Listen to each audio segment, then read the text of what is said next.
Anxiety disorders and phobias are some of the hardest disorders to diagnose. There are no chemical tests or blood tests, and it's one of those things where until recently doctors and friends and family would just say it's all in your head and you just need to control it better.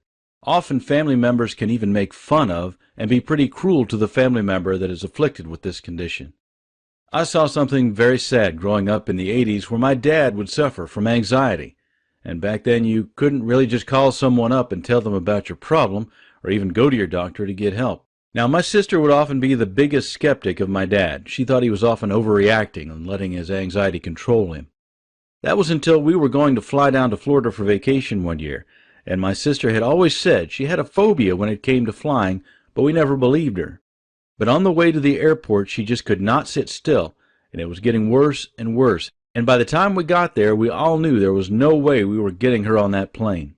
So we just had to go back home and pack up the car and drive. It turned a 7-day vacation into a 4-day vacation. But at least now my sister knew how my dad felt when it came to anxiety. And from that point on, she became more of an ally to my dad than she had been in the past, defending him when he was having an anxiety attack to people that didn't understand him.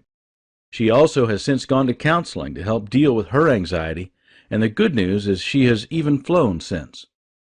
Looking back now, I gave my sister a pretty hard time about her flying incident. That was until several years later I went to fly and something unexpected happened.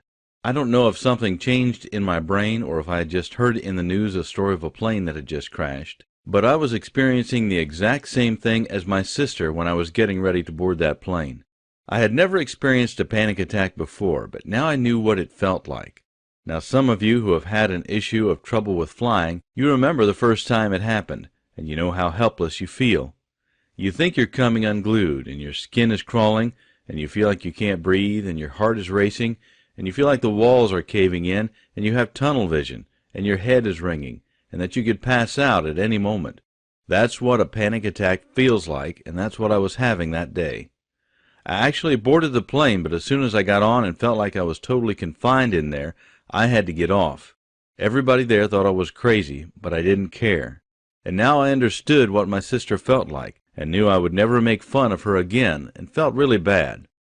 Now that I knew what it was like to experience a panic attack and had a flying phobia, I had to figure out a way to get past it because my job required me to fly. I tried everything, counseling, drinking before the flight, or drugging myself up, but I still couldn't do it. But after a year, I finally found a program that helped me, and now I'm able to fly again without the fear and without feeling like I'm going to pass out.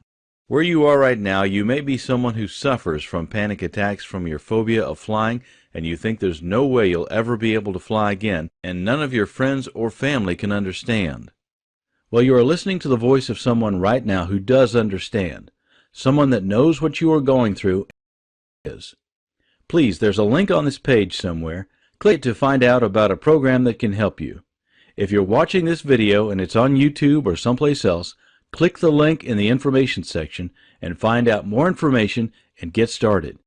Forgive those folks close to you that don't understand. Despite what they may say about you getting help, don't let them stop you. I believe you can, no matter what anyone else thinks. Good luck and God bless you.